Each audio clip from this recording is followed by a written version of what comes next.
पहले मैंने विचार किया था की मी मराठीत बोलणार, पण हल्ली सवय नसल्यामुळे इतकी चांगली मराठी बोलत नाही, म्हणून मी बाकी जे काय बोलायचं आहे जास्त बोलणार नाही, पण जे काय बोलायचं है तो मी हिंदीत बोल, चालेल ना? अभी ऐसा है, आप मुझे नचा लो, फाइट करवा लो, 2-4 डायलॉग बुलवा लो, अभी नहीं, मतलब अब तो बुढ़ा हो गया, उस जमाने में वो कर लूंगा, पर ये काम नहीं होता मेरे से। हमको जिंदगी भर एक ही आदत रही है, कोई लिख के देता है हम वही बोलते हैं, आज वो भी नहीं कर सकते।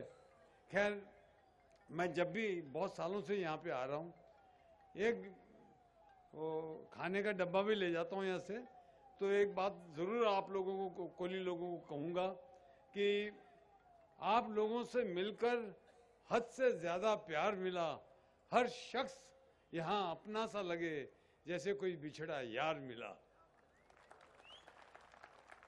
देखिए, मैं ज़्यादा बोलूँगा नहीं, क्योंकि वैसे भी बोलने की बीमारी हमारे देश में आम है।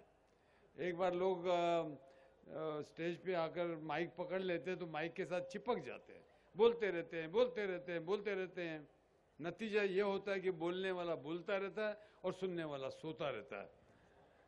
तो मैं जाते जाते आपका स्नेह और आपका प्यार, पहली बात तो ये कहूँगा कि मुझे राज जी से जब भी मुलाकात होती है मुझे बहुत अच्छा लगता है। इनकी फैमिली को मिलता हूँ, इनके बेटे को आज देखा, मैं उस दिन भी देखा था, ये वो तो हीरो ही बनने वाला है। भाभी जब भी मिलती हैं इतना अच्छा लगता है इन लोगों से बात करके। तो एक इस स्नेह को देखकर एक शेर पढ़ना चाहता हूँ। दिल की हस्ती बिखर गई होती, रूह के जख्म भर गए होते, जिंदगी आपकी नवाजिश है, वरना हम कब के मर गए होते। बहुत बहुत धन्यवाद। जय हिंदुस्तान, जय महाराष्ट्र। धन्यवाद जितेंद्र साहेब। यानंतर मी विनंती करतो जमलेल्या माझ्या सर्व बांधवांनो, भगिनींनो आणि मातांनो, आता 25 वर्षाच्या माणसाचं भाषण ऐकलं, आता 46 वर्षाच्या माणसाचं भाषण ऐका। कुठून दिसतात का मला कळतच नाही हो। मी आता त्यांना विचारलं होतं काय खाता काय तुम्ही, त्यांनी मला सांगितलं मी गेली 40 वर्ष फक्त चिकन तंदुरी आणि फ्रूट सॅलड खातो। 40 वर्ष म्हणे मी रोटी खाल्लीच नाही। आपण साला आठवडाभर प्रयत्न केला तरी जमत नाही हो, म्हणून ते तसे असतात ते। पण आज मी इथे हे खरं काय बोलायचं व्यासपीठ नाही। मी नितीन सरदेसाईंना नेहमी सांगत असतो की इथे कशासाठी भाषणं ठेवता, मला असं वाटतं स्टॉल्समध्ये स्टॉल्स उघडले फिरले की उद्घाटन झालं, त्याच्यामध्ये अजून भाषणं कशाला ठेवायची।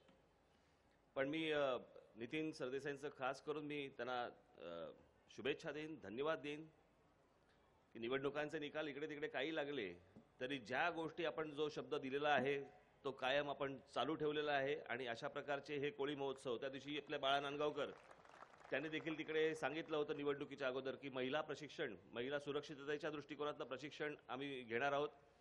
काही निवडणुकांचे निकाल इकडे तिकडे लागतात, पण ते घेतलं त्यांनी, केलं त्यांनी। आणि म्हणून मी खास करून नितीन सरदेसाईंना सांगेन की बाबा, निवडणुका आणि या असल्या गोष्टी हे सगळं चढउतार चालूच असतात, पण आपण जे काही काम करत असतो, जे काही शब्द दिलेला असतो तो आपण कायम ठेवला पाहिजे। कारण निवडणुकांचे चढउतार हे इथे आपण समुद्रकिनारी आहोत।